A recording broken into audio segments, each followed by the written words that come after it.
Hello students, how are you. आज हम class 12th chemistry में इलेक्ट्रोकेमिस्ट्री स्टार्ट करने जा रहे हैं। तो इलेक्ट्रोकेमिस्ट्री थोड़ा सा बड़ा है और इसमें थ्योरी और न्यूमेरिकल दोनों आता है। तो सबसे पहले हम लोग देखते हैं कि इलेक्ट्रोकेमिस्ट्री का डेफिनेशन क्या है, इसका मतलब क्या है इलेक्ट्रोकेमिस्ट्री का। तो यहाँ पे ये इलेक्ट्रोकेमिस्ट्री दो वर्ड से बना है, एक इलेक्ट्रो और एक chemistry.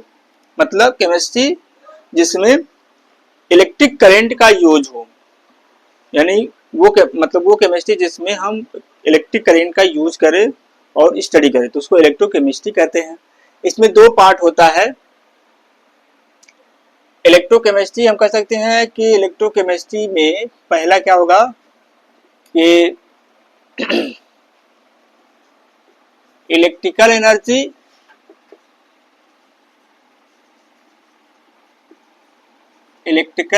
Converted to chemical energy.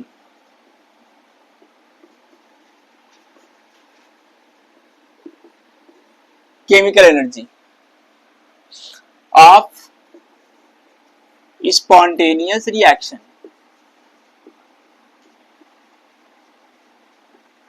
Spontaneous reaction दो चीज होता है। कन्वर्जन है इसमें कि conversion of electrical energy into chemical energy of spontaneous reaction. कोई स्पॉन्टेनियस रिएक्शन है,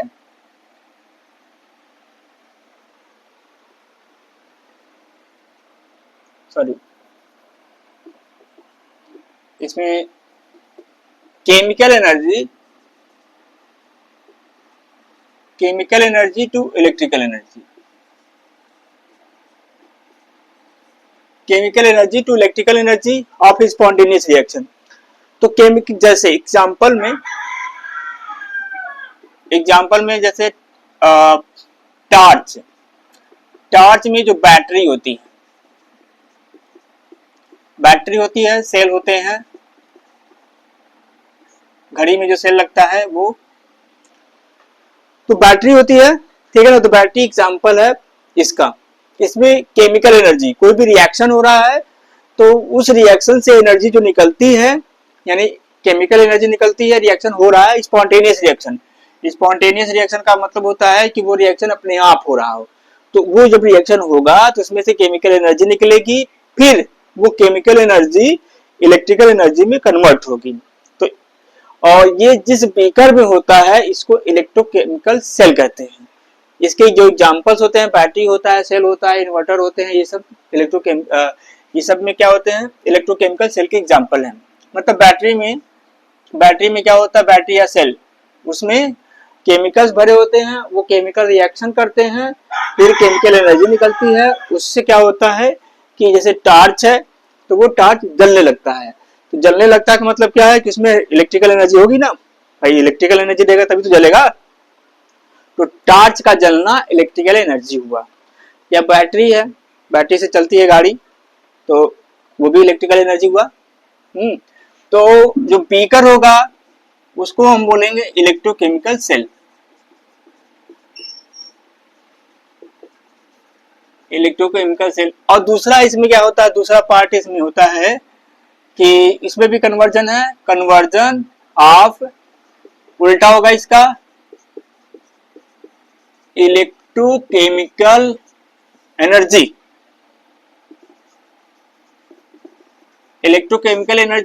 कन्वर्टेड इनटू केमिकल एनर्जी।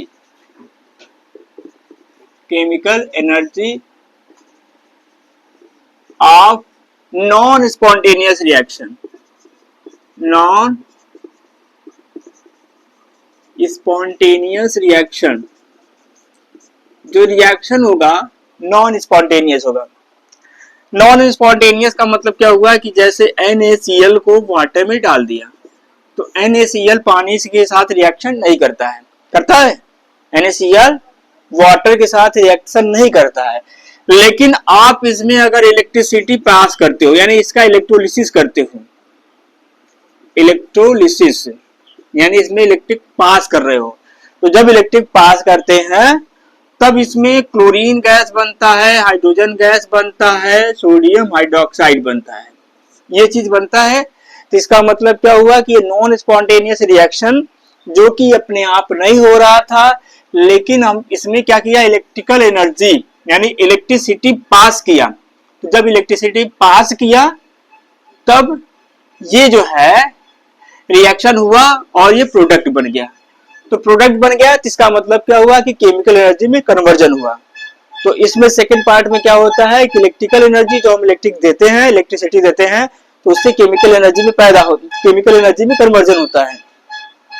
तो ये जो बीकर होता है, जो डिवाइस इसमें यूज करते हैं, वो जो डिवाइस होता है वो डिवाइस का नाम होता है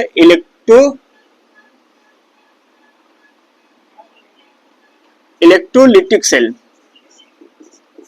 इलेक्ट्रोलिटिक सेल होता है वो, ठीक है। ये दो चीज है, ये यानी दोनों ही चीज इस चैप्टर में हमको पढ़ने हैं, दोनों चीज इस चैप्टर में पढ़ने हैं। तो फर्स्ट पार्ट में आपका इलेक्ट्रोकेमिकल सेल पढ़ना है, सेकेंड पार्ट में इलेक्ट्रोलिटिक सेल पढ़ना है।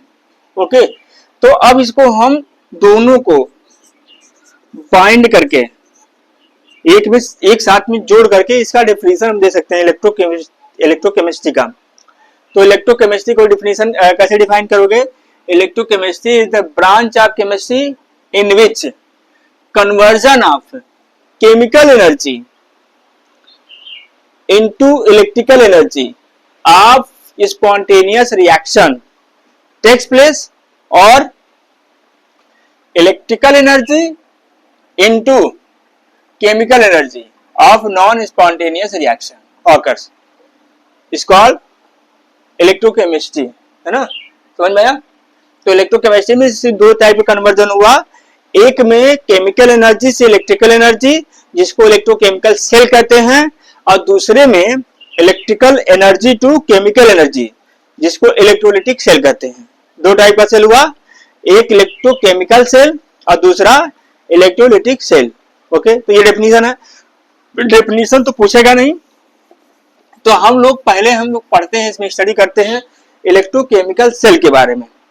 तो कंस्ट्रक्शन पढ़ेंगे सबसे पहले इसका कि इलेक्ट्रोकेमिकल सेल क्या होता है। तो देखो भाई, इलेक्ट्रोकेमिकल सेल, इलेक्ट्रोलिटिक सेल सब पढ़ना है, इसमें बहुत ही डिटेल में सब कुछ है।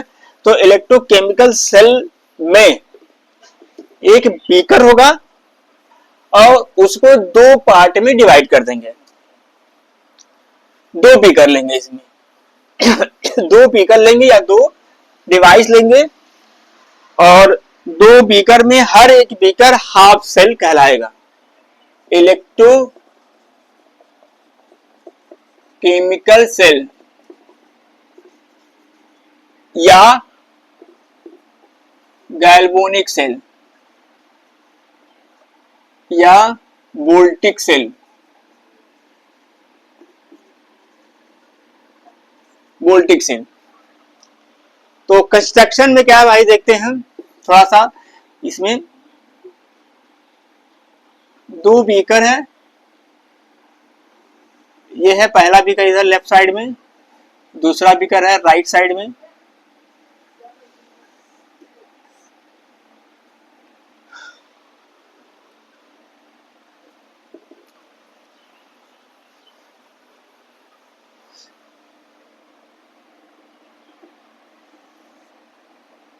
ये है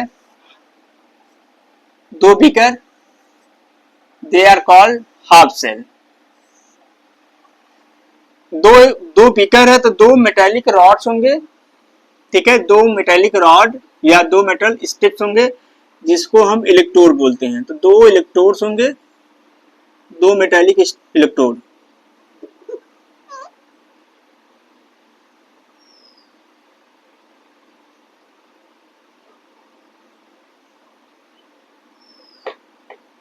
ये है जिंक रॉड, जिंक की रॉड है, और यहां पर कॉपर की रॉड ले रहे हैं। कुछ भी हो सकता है, कुछ भी रॉड ले सकते हैं, लोहे की भी ले सकते हैं, कॉपर, सिल्वर, जिंक, कुछ भी।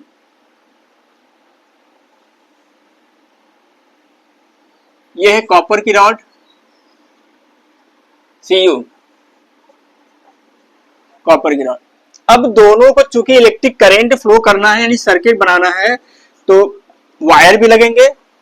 तो ये दो इलेक्ट्रोड्स एक्सटर्नली एक बीकर वायर से कनेक्ट कर देते हैं। इसमें एमीटर भी होगा, एमीटर जिसमें करंट पता करेगा कि इसमें करंट फ्लो कर रहा है। जिंक रॉड को, ये हाफ सेल है, जिंक रॉड को जिंक सल्फेट सोल्यूशन में डीप कर देते हैं। कॉपर रॉड को कॉपर सल्फेट में डीप कर देते हैं। जिंक है तो ये जिंक सल्फेट होगा, कॉपर सल्फेट, कॉपर है तो कॉपर सल्फेट होगा इसमें। ओके, जिंक रॉड को जिंक सल्फेट सोल्यूशन में डाल दिया, कॉपर रॉड को कॉपर सल्फेट सोल्यूशन में डाल दिया एंड उसी के सॉल्ट सोल्यूशन में डाल दिया। अब ये एक्सटर्नली तो ये क्लोज सर्किट बन गया एक्सटर्नल। ओके, लेकिन क्या है भाई कि करंट इसमें तभी फ्लो करेगा जब ये क्लोज सर्किट हो, टोटल क्लोज सर्किट हो। तो अब यहाँ पे ये करंट ऐसे मान लो फ्लो कर रहा है, ऐसे करंट अगर फ्लो करेगा तो करंट ऐसे गया, लेकिन यहाँ पे आकर के रुक जाएगा, यानी फ्लो नहीं, करंट भी टोटली फ्लो नहीं कर पाएगा, इसमें करंट ब्लॉक कर जाएगा। तो इसका मतलब क्या है कि सर्किट को क्लोज करने के लिए यहाँ पर भी कुछ वायर लगा देते हैं, तभी तो क्लोज होगा। तो अब यहाँ पे हम क्या करते हैं कि तार नहीं लगा सकते, वायर नहीं लगा सकते हैं, तो क्या लगाएंगे, इसमें यू शेप ट्यूब होगा, यू टाइप का ट्यूब होगा।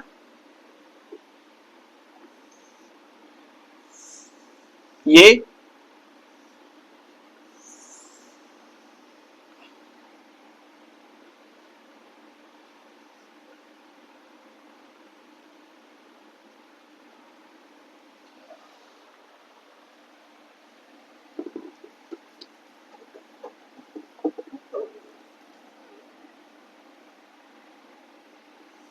भाई समझ लेना कि थोड़ा सा फिगर हमको बनाने नहीं आता है, फिगर बुक में भी है।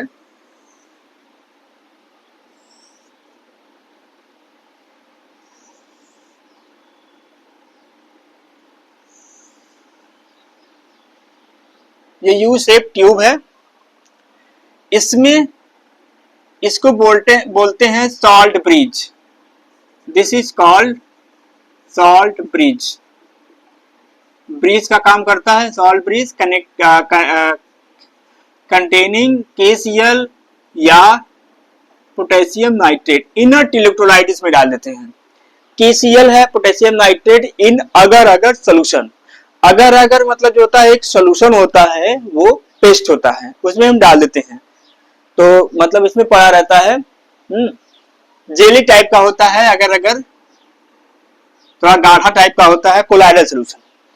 तो KCl या KNO3 ये इनर्ट इलेक्ट्रोलाइट होते हैं। इनर्ट इलेक्ट्रोलाइट का मतलब ये हुआ कि इनके साथ मतलब ना तो इसके साथ ना तो इसके साथ रिएक्ट नहीं करते हैं। इनका काम क्या होता है, इनका काम बस यही होता है कि मतलब जो है कि सॉल्ट ब्रिज का काम दो होता है मेन। पहला काम होता है कि सॉल्ट ब्रिज का काम जो होता है इलेक्ट्रिक सर्किट कंप्लीट करने में आता है, यानी क्लोज सर्किट बनाने में होता है। और दूसरा इसका यूज होता है कि इसके थ्रू ये जो आयंस है पास कर सकता है। यहाँ इसके भी आयंस इसमें पास कर सकते हैं, इसके भी आयंस इसके थ्रू पास कर सकते हैं, आ सकते हैं, जा सकते हैं, बट इनके साथ रिएक्ट नहीं करेंगे, यानी टू मेंटेन इलेक्ट्रिकल न्यूट्रलिटी। तो ये चीज है सॉल्ट ब्रिज। तो देखो अब क्या है भाई, इतना चीज समझ में आया। हाँ, दो हाफ बीकर है, दो बीकर लिया, तो ये पूरा जो है इलेक्ट्रोकेमिकल सेल है, और इसको एक बीकर को हाफ सेल बोलेंगे, ठीक है। अब यहाँ पे देखो भाई, जिंक रॉड को जिंक सल्फेट सोल्यूशन में डाला गया है, तो ऑक्सीडेशन रिडक्शन दोनों होता है। तो जिंक जो होता है, जिंक और कॉपर में अगर देखते हैं तो जिंक की रिएक्टिविटी ज्यादा होती है, कॉपर की कम होती है, यानी जिंक इलेक्ट्रॉन देगा बट कॉपर इलेक्ट्रॉन नहीं देगा, कॉपर इलेक्ट्रॉन लेता है।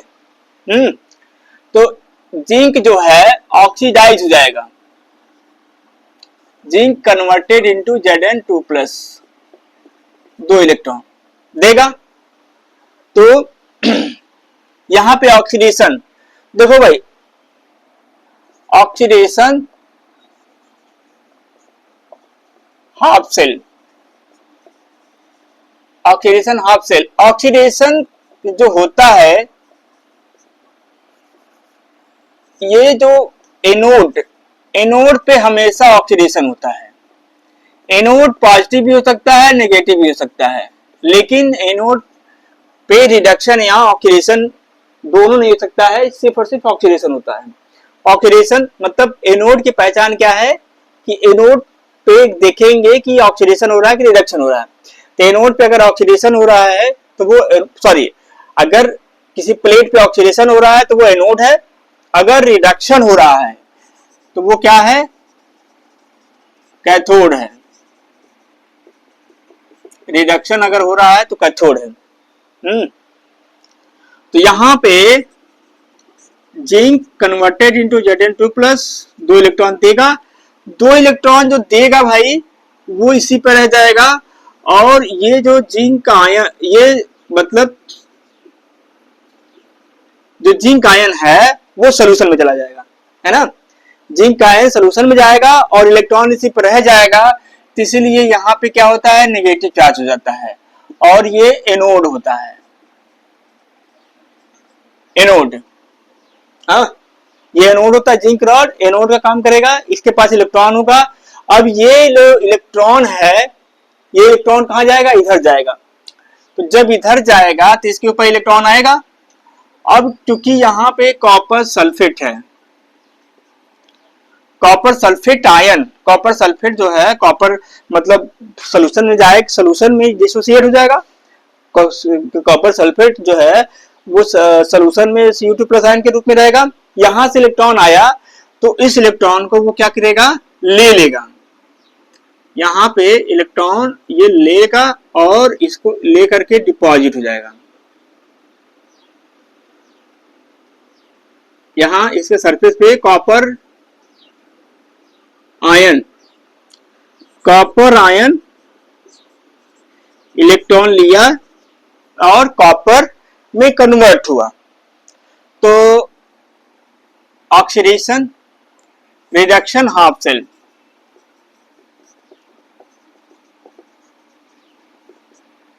Reduction half cell, reduction half cell में Cu2+ 2 इलेक्ट्रॉन, Cu। देखो यहां पे रिडक्शन हो रहा है, इसलिए यहां पे चूंकि इलेक्ट्रॉन आया और इलेक्ट्रॉन आया वो खत्म हो गया, इसने ले लिया। इसका मतलब क्या है, यहाँ पे इलेक्ट्रॉन की डिफिशियंसी है, ये प्लस हो जाएगा और ये कैथोड हो गया, ये हो गया कैथोड। कैथोड इसका मतलब क्या है कि जिंक जो है, जिंक पे ऑक्सीडेशन हो रहा है, एनोड होगा। इलेक्ट्रोकेमिकल सेल में जो एनोड होगा वो नेगेटिव होगा और कैथोड जो होगा वो पॉजिटिव होगा। ये पॉजिटिव है, मल्टीप्लाई नहीं है, पॉजिटिव है।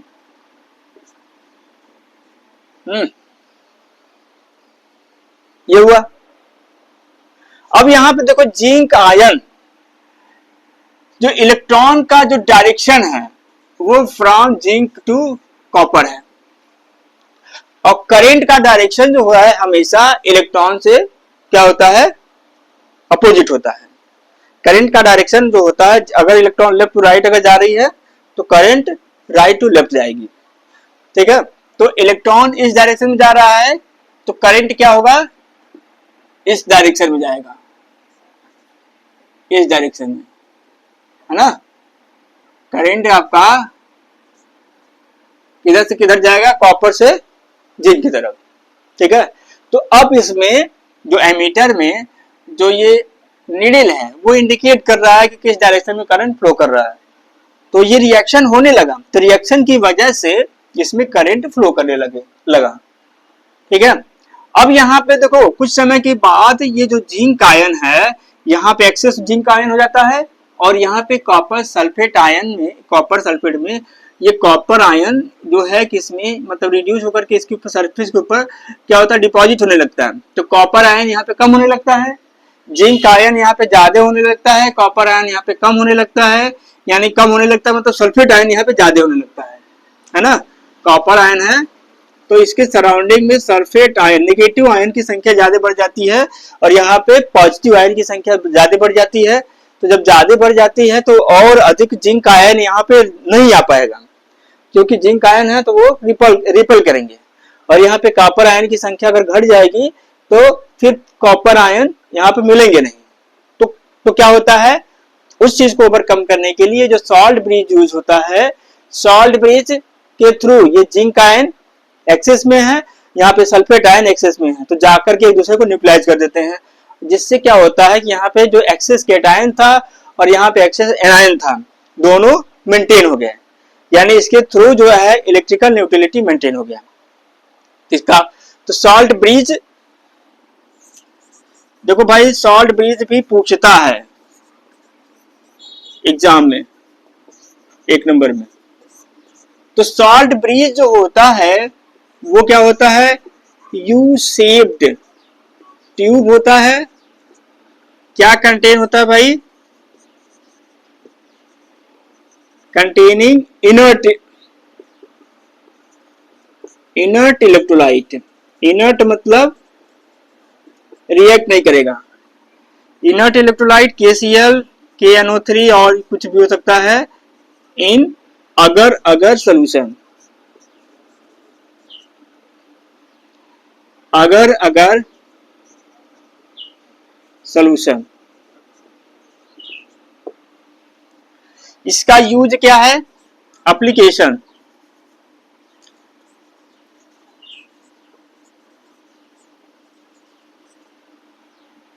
To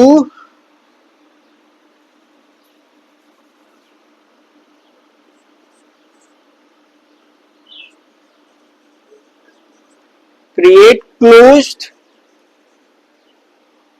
circuit।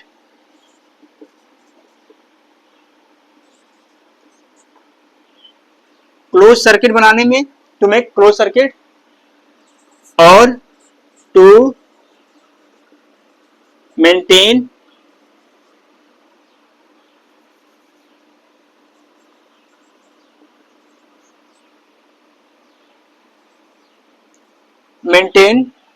Electrical neutrality.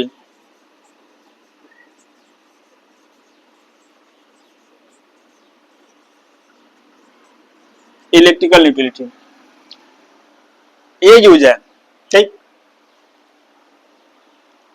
ये है आपका इलेक्ट्रोकेमिकल सेल, ठीक है। इलेक्ट्रोकेमिकल सेल क्या होगा, is a device in which 2 beakers are taken, 1 beaker is called half cell, this is oxidation half cell, this is reduction half cell, this is oxidation half cell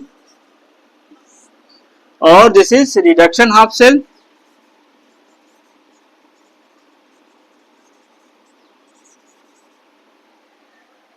इसमें zinc rod लिया गया, इसमें copper rod लिया गया, zinc rod को zinc sulphate में, copper rod को copper sulphate में लिया गया।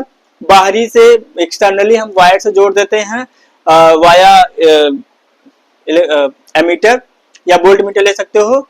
और जो है कि इंटरनली इनको क्लोज सर्किट बनाने के लिए हम एक सॉल्ट ब्रिज लेते हैं जो यू शेप ट्यूब का होता है, इनर्ट इलेक्ट्रोलाइट होता है। इनर्ट इलेक्ट्रोलाइट का मतलब होता है कि जो रिएक्ट नहीं करता है किसी के साथ, उनका काम होता है सिर्फ और सिर्फ मतलब आयंस को इधर उधर मूव करने में, ठीक है। जिंक जो होता है, जिंक ज्यादा रिएक्टिव होता है कॉपर से, you know that in class 10th है ना, मेटल एक्टिविटी सीरीज में। तो जिंक ऑक्सीडाइज हो जाएगा और कॉपर रिड्यूस हो जाएगा। तो जिंक ऑक्सीडाइज होता है, जिंक आयन में कन्वर्ट होता है, जिंक आयन सॉल्यूशन में जाता है, इलेक्ट्रॉन इसके ऊपर रह जाता है और जिंक आयन यहाँ पे मतलब सॉल्यूशन में चला जाता है। और यहाँ पे जो इलेक्ट्रॉन होता है, एक एक्सेस ऑफ इलेक्ट्रॉन की वजह से यहाँ पे नेगेटिव चार्ज हो जाता है। तो इसका मतलब क्या हुआ कि इलेक्ट्रोकेमिकल सेल में जो है, इलेक्ट्रोकेमिकल सेल में जो एनोड होता है वो नेगेटिव होता है और इलेक्ट्रॉन जो होता है एनोड से मतलब यहाँ से यहाँ की तरफ जाने लगते हैं कॉपर रॉड पे, और कॉपर रॉड पे जब इलेक्ट्रॉन आते हैं तो copper ion from the solution electron को लेकर के रिड्यूस हो जाते हैं और इसके ऊपर डिपॉजिट हो जाते हैं, हाँ डिपॉजिट हो जाते हैं। और चूंकि यहाँ पे कॉपर का रिडक्शन हो रहा है इसलिए कैथोड होता है, और यहाँ पे इलेक्ट्रॉन आया और इलेक्ट्रॉन आता है तो खपत हो जाता है, यानी एक्सेस यहाँ पे डिफिशियंसी ऑफ इलेक्ट्रॉन होता है, इलेक्ट्रॉन की कमी होती है। तो इस वजह से ये पॉजिटिव, मतलब ये जो रॉड होता है वो पॉजिटिव होता है और ये रिडक्शन हाफ शेल होता है, ठीक है। और इस तरीके से इलेक्ट्रॉन का जो मूवमेंट होता है जिंक रॉड से कॉपर रॉड की तरफ होता है। हाँ, और इलेक्ट्रॉन और करंट का जो डायरेक्शन होता है, करंट जो फ्लो कर रहा है वो कॉपर रॉड से जिंक रॉड की तरफ होगा, ठीक है। इलेक्ट्रोकेमिकल ये सेल हो गया। इनका रिप्रेजेंटेशन, रिप्रेजेंटेशन कैसे लिखेंगे किसी भी सेल को? रिप्रेजेंटेशन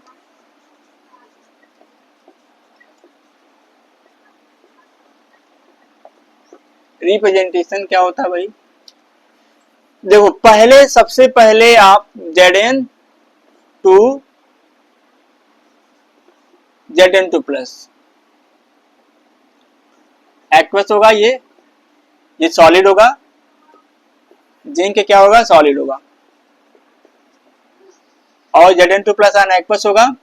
यानी सबसे पहले क्या लिखोगे? एनोड लिखोगे, फिर यहाँ पे दो लाइन लिखोगे, फिर कॉपर का रिजेक्शन हो रहा है ना, तो कॉपर Cu2 प्लस ये एक्वस होगा टू कॉपर सॉलिड। तो यहां पे क्या हुआ? सबसे पहले एनोड लिखोगे।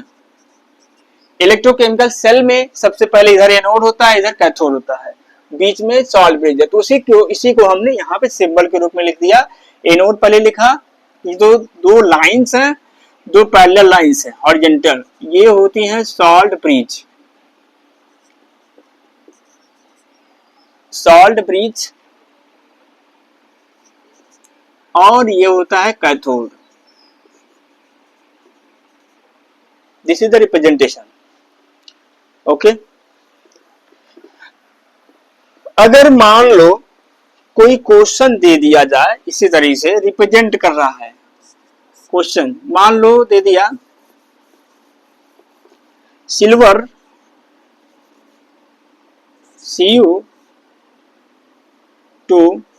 Cu2 plus Ag plus 2Ag, तो इसका रिडॉक्स रिएक्शन लिखना है ना। तो इसका मतलब क्या हुआ भाई?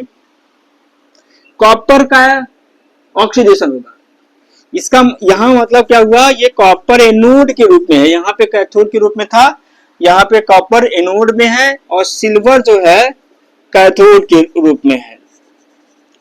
एक्टिविटी सीरीज में देखोगे तो कॉपर के नीचे सिल्वर आता है, यानी कॉपर की रिएक्टिविटी ज्यादा होगी, सिल्वर की कम होगी।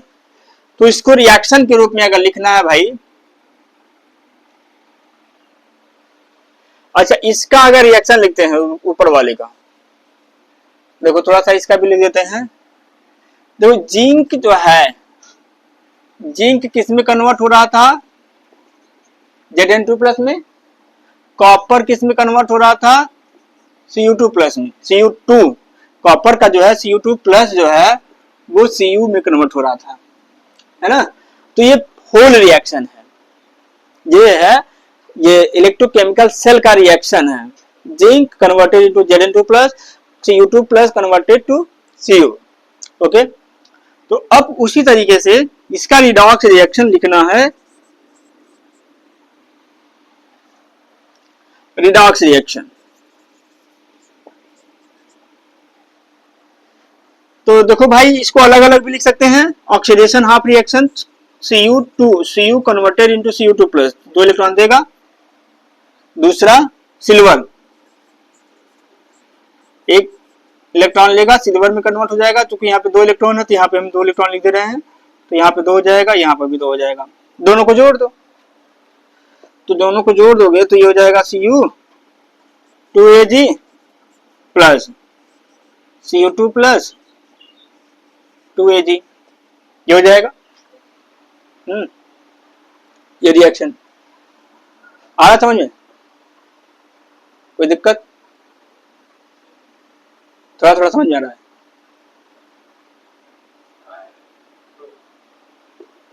2%। तो हाँ, तो कभी किताब नहीं खोले हो ना जिंदगी में।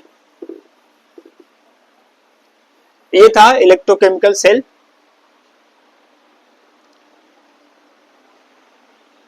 तो इंक डालो तो इसमें इंक डालने आता है ना।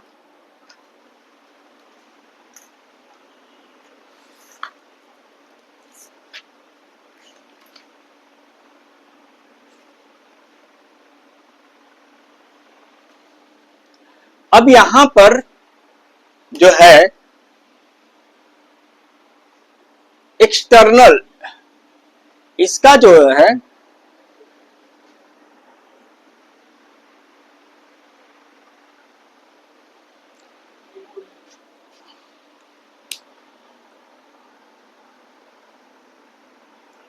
उल्टा खुलता है। इसका जो इलेक्ट्रोकेमिकल सेल का जो इलेक्ट्रोड पोटेंशियल होता है 1.1 वोल्ट होता है, 1.1 वोल्ट होता है। ठीक है, अगर भाई अगर इसके ऊपर एक्सटर्नल पोटेंशियल इसमें अप्लाई करते हैं, ऊपर से मतलब बाहर से अगर हम बैटरी लगाते हैं इसके ऊपर, ये एक्सटर्नल है ना, अगर एक्सटर्नल पोटेंशियल लगाते हैं तो क्या होगा, E external less than 1.1 volt. इसका पोटेंशियल कितना है 1.1 वोल्ट। तो क्या होगा, नो इफेक्ट।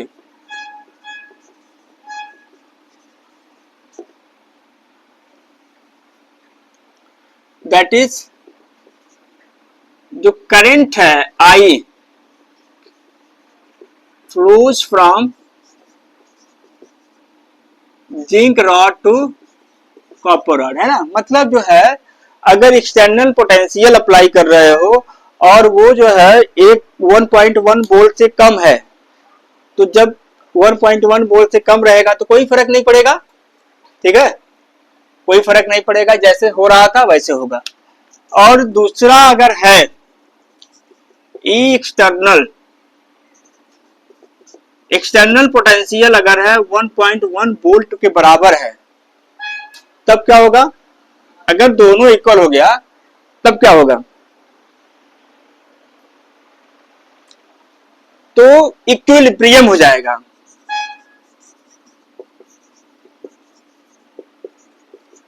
यानी रिएक्शन जो है स्टॉप हो जाएगा। ठीक है, तीसरा है E external greater than 1.1 volt. 1.1 volt से अधिक अगर है ई एक्सटर्नल, तो इसका मतलब क्या है कि इस पे जो अप्लाई कर रहे हो, बाहर से इसमें जो वोल्टेज दे रहे हो उसकी वैल्यू 1.1 से अधिक है। इसका मतलब क्या हुआ, करंट जो है उल्टा फ्लो करने लगेगा। करंट जो है फ्लो करेगा फ्रॉम जिंक टू कॉपर, है ना। दैट इज रिएक्शन क्या हो जाएगा, उल्टा हो जाएगा। रिएक्शन बिकम्स बैकवर्ड, ये हो जाएगा। ठीक है, तो ये है। तो हमने कहा कि भाई ई एक्सटर्नल इसके ऊपर अप्लाई कर रहे हैं वोल्टेज, इसका वोल्टेज जो होता है 1.1 वोल्ट होता है। अगर 1.1 वोल्ट से कम वोल्टेज इस पे अप्लाई कर रहे हैं ऊपर से, तो कोई फर्क नहीं पड़ेगा, जैसे उसमें रिएक्शन हो रहा है वैसे होगा एज इट इज। और अगर 1.1 वोल्टेज का एक्सटर्नल पोटेंशियल इस पे अप्लाई करेंगे तो इसके वोल्टेज के बराबर हो जाएगा, तो रिएक्शन स्टॉप हो जाएगा, कुछ भी नहीं होगा, इक्विलिब्रियम पे आ जाएगा, है ना। और अगर थर्ड है, इससे ज्यादा वोल्टेज इस पे अप्लाई कर रहे हैं, यानी 1.1 से अधिक अप्लाई कर रहे हैं, तो रिएक्शन क्या हो जाएगा, उल्टा हो जाएगा। अब इसमें हम आगे चलते हैं इलेक्ट्रोड पोटेंशियल क्या होता है। What is meaning of electrode potential.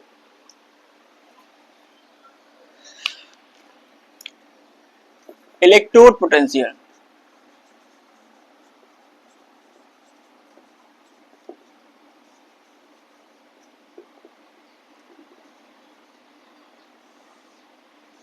Electrode potential का मतलब ये हुआ कि जब हम किसी बीकर में कोई इलेक्ट्रोड अगर हम इसमें डालते हैं, डीप करते हैं और उसके सॉल्यूशन में when metal rod is dipped in its solution, in its salt solution, then उसके सॉल्ट सोल्यूशन में, मतलब जिंक है तो जिंक सल्फेट में, कॉपर है तो कॉपर सल्फेट में, सिल्वर है तो सिल्वर सल्फेट में, उसी के सॉल्ट सल्फेट में डालते हैं तो then a potential difference is created between rod मतलब electrode and its salt solution, its salt solution. देखो भाई, अगर इसमें मेटल रॉड है, मेटल रॉड को मेटल सल्फेट में डालते हो तो क्या होता है कि तीन कंडीशन होगा। या तो मेटल ऑक्सीडाइज हो जाएगा, है ना, या तो क्या होगा भाई, मेटल जो है आपका ऑक्सीडाइज हो जाएगा, है ना, यानी आयन के रूप में कन्वर्ट होगा, या क्या होगा, सॉल्यूशन से मेटल आयन इलेक्ट्रॉन ले करके रिड्यूस हो जाएगा और वो मेटल जो है सॉलिड फॉर्म में कन्वर्ट होगा। मेटल आयन रिड्यूस होकर के सॉलिड फॉर्म में कन्वर्ट होगा और इसके ऊपर डिपॉजिट हो जाएगा। या क्या होगा कि कोई फर्क नहीं पड़ेगा, तीन कंडीशन होगा। कि तीसरा में क्या होगा कि इसको हमने डाला, कोई रिएक्शन नहीं हो रहा है, ठीक है, तो रिएक्शन नहीं अगर होगा तो भाई कोई पोटेंशियल डिफरेंस क्रिएट नहीं होगा। लेकिन दो कंडीशन में पोटेंशियल डिफरेंस क्रिएट होगा। इन दोनों ही केस में मेटल रॉड और इसके बीच में, यानी मेटल पे और एक मेटल पे अगर पॉजिटिव है तो सोल्यूशन में नेगेटिव होगा, मेटल में नेगेटिव है तो सोल्यूशन में पॉजिटिव होगा, यानी अपोजिट चार्ज क्रिएट हो जा रहा है इन रिएक्शन की वजह से। तो अपोजिट चार्ज क्रिएट हो रहा है, तो अपोजिट चार्ज क्रिएट होने की वजह से क्या होगा, इनके बीच में एक इलेक्ट्रोड पोटेंशियल क्रिएट हो जाएगा। तो उसी इलेक्ट्रोड पोटेंशियल मतलब एक पोटेंशियल डिफरेंस क्रिएट हुआ है, सॉरी पोटेंशियल डिफरेंस क्रिएट हो जा रहा है इन दोनों के बीच में, उसी को बोलते हैं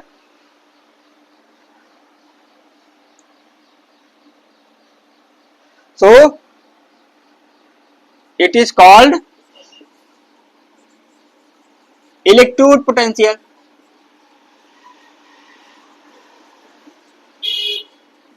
इलेक्ट्रोड पोटेंशियल है ना। इलेक्ट्रोड पोटेंशियल का मतलब क्या हुआ कि इलेक्ट्रोड और सॉल्यूशन के बीच में एक पोटेंशियल डिफरेंस क्रिएट हो रहा है, जिसको हम इलेक्ट्रोड पोटेंशियल कहते हैं। क्योंकि इलेक्ट्रोड की वजह से हो रहा है, इसलिए हम उसको बोलते हैं इलेक्ट्रोड पोटेंशियल। हाँ, तो अब यहाँ पे जो इलेक्ट्रोड पोटेंशियल जो क्रिएट हो रहा है वो दो चीज से हो रहा है। इलेक्ट्रोड पोटेंशियल क्रिएट हो रहा है बाय ऑक्सीडेशन अगर हो रहा है, बाय ऑक्सीडेशन अगर हो रहा है तो उसको बोलते हैं oxidation electrode potential. Oxidation electrode potential. और अगर बाय रिडक्शन हो रहा है तो उसको बोलते हैं रिडक्शन इलेक्ट्रोड पोटेंशियल।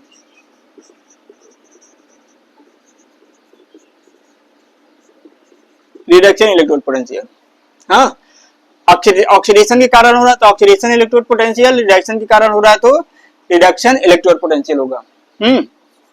लेकिन आईयूपीएससी जो रिकमेंडेशन है, आईपीएससी रिकमेंडेशन क्या है कि आपको only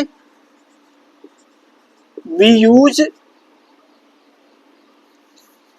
reduction potential, oxidation potential नहीं लेना है। न्यूमेरिकल में सिर्फ और सिर्फ क्या है, रिडक्शन पोटेंशियल यूज करना है, ना कि ऑक्सीडेशन पोटेंशियल यूज करना है। Reduction potential standard reduction potential क्या होता है भाई?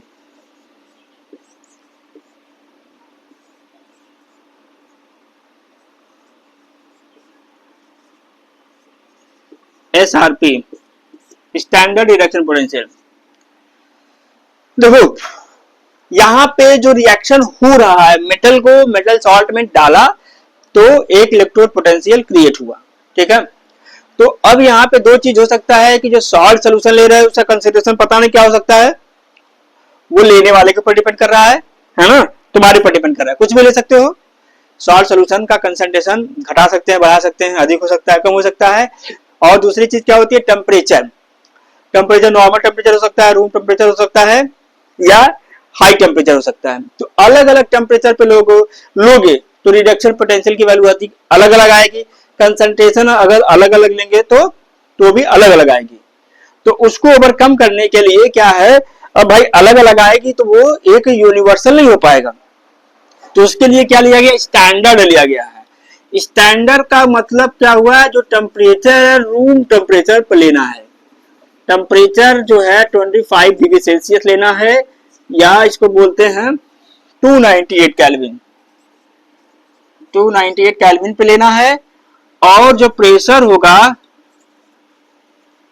1 बार प्रेशर होगा या 1 एटीएम प्रेशर होगा, दोनों एक ही चीज होता है।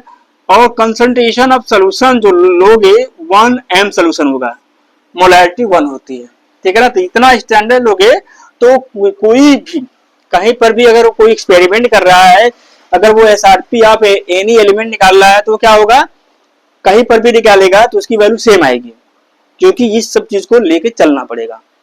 ये नहीं कि कोई भी टेम्परेचर ले लो, कोई भी प्रेशर ले लो, कोई भी कंसंट्रेशन ले लो। तो ये है reduction potential.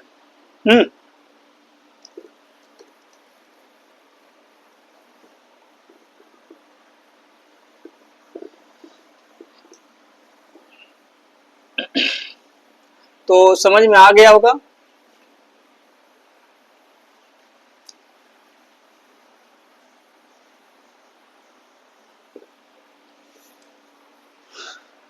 Electrode potential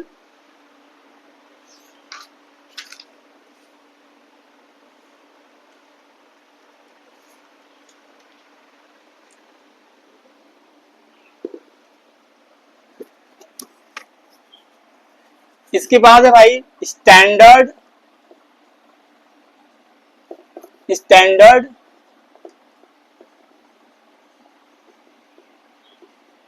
hydrogen electrode.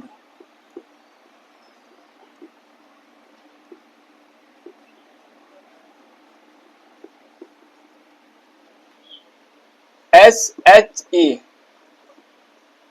Standard hydrogen electrode, या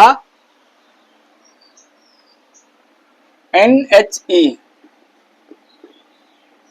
normal hydrogen electrode.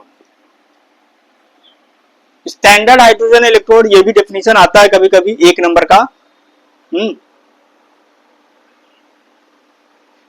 Standard hydrogen electrode क्या होता है भाई, ये रिफरेंस इलेक्ट्रोड होता है। This is the reference electrode. Reference electrode, reference का इलेक्ट्रोड का मतलब हुआ इसका जो इलेक्ट्रोड पोटेंशियल होता है 0.00 वोल्ट होता है। किसी भी एलिमेंट का, किसी भी इलेक्ट्रोड का इलेक्ट्रोड पोटेंशियल निकालने के लिए क्या करेंगे, अब किसी भी इलेक्ट्रोड का या किसी भी मेटल का इलेक्ट्रोड पोटेंशियल अगर निकालना होगा तो अगर हम क्या करेंगे कि उस इलेक्ट्रोड को यानी उस मेटल को उसके सॉल्ट सॉल्यूशन में डाल देते हैं, ठीक है, तो वहां पे क्या होगा, या तो ऑक्सीडेशन होगा या तो रिडक्शन होगा, लेकिन अकेले ऑक्सीडेशन या अकेले रिडक्शन नहीं हो सकता है, इम्पॉसिबल है। मेटल की बात कर रहे हैं तो मेटल तो एक ही काम करेगा, मतलब या तो ऑक्सीडेशन होगा या तो रिडक्शन होगा। तो ऑक्सीडेशन होगा या रिडक्शन होगा, तो अगर ऑक्सीडेशन हो रहा है तो रिडक्शन भी होना चाहिए, तो इसके लिए एक अलग है, यानी हम एक ही इलेक्ट्रोड पोटेंशियल निकालने के लिए तो एक ही बीकर यूज करेंगे, लेकिन इलेक्ट्रोकेमिकल सेल में दो बीकर की जरूरत पड़ेगी। तो दूसरा बीकर हम एज ए रेफरेंस लेंगे और जिसको हम बोलेंगे hydrogen electrode, SHG, standard hydrogen electrode. तो स्टैंडर्ड हाइड्रोजन इलेक्ट्रोड का मतलब क्या हुआ कि वो इलेक्ट्रोड है यानी उसका इलेक्ट्रोड पोटेंशियल 0 होगा। उसका यूज सिर्फ और सिर्फ इसलिए करेंगे ताकि रिएक्शन कंप्लीट हो, है ना, और रिएक्शन कंप्लीट हो यानी ऑक्सीडेशन हो, अगर मेटल पे ऑक्सीडेशन हो रहा है तो उस पर रिडक्शन होगा, मेटल पे रिडक्शन हो रहा है तो उस पर ऑक्सीडेशन हो रहा है और उसका वैल्यू 0 होगा, ठीक है। तो ये क्या होता है भाई, इसमें जो होता है एक बीकर ले लिया,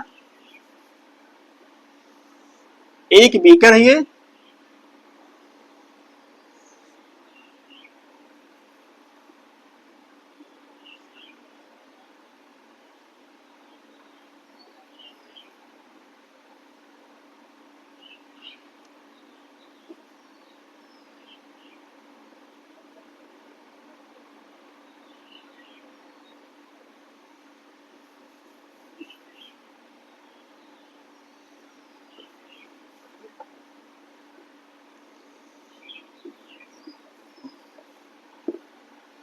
एक प्लेटिनम की वायर, एक वायर लेंगे,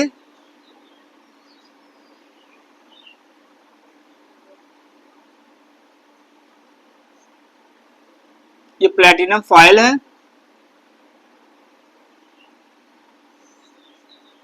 platinum foil, platinum foil coated with platinum black, platinum black से कोटेड है, ठीक है ना, और एक तार तुम इसको जोड़ दिया हमने।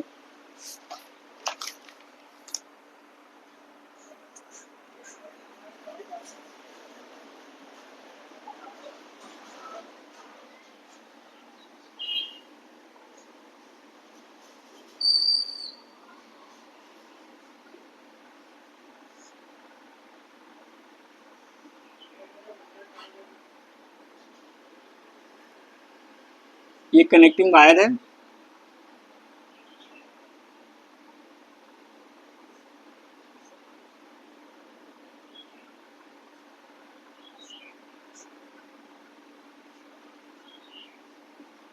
हाइड्रोजन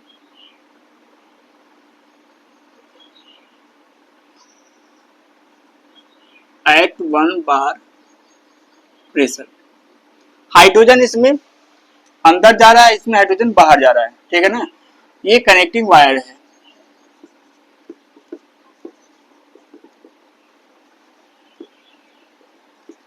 और इसमें क्या करिए भाई,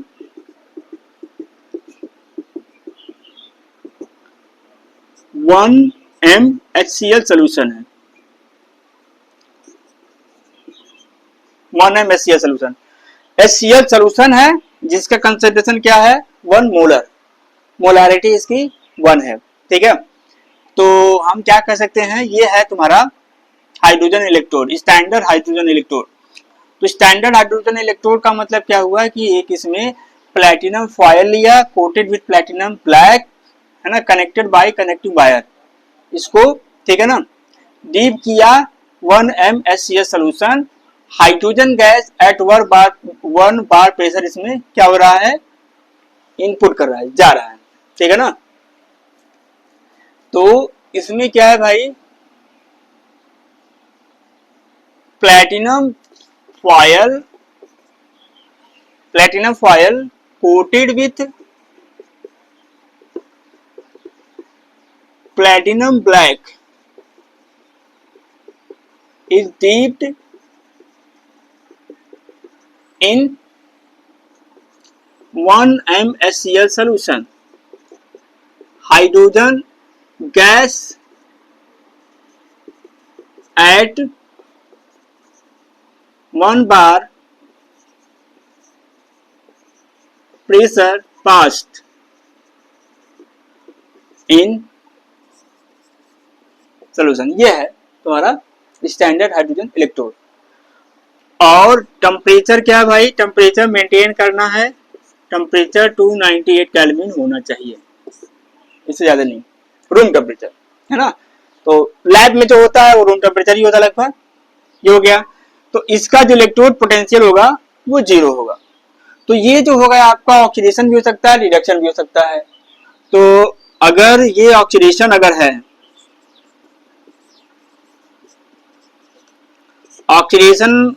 ऑक्सीडेशन का मतलब क्या हुआ कि हाइड्रोजन क्या होगा, H प्लस आयन में कन्वर्ट होगा, इलेक्ट्रॉन दे देगा 2 इलेक्ट्रॉन। और रिडक्शन के केस में क्या होगा, H प्लस इलेक्ट्रॉन लिया और ये हाइड्रोजन में कन्वर्ट हो गया। ठीक है, ये हुआ। तो डेफिनेशन ही पूछता है, स्टैंडर्ड हाइड्रोजन इलेक्ट्रोड हो गया ये।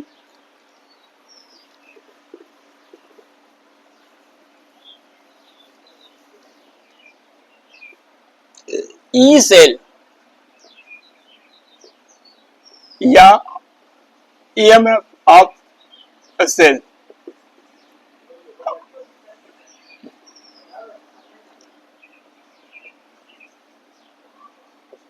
Electromotive force of a cell, electromotive force of a cell, electromotive force of a cell होगा ये। हाँ,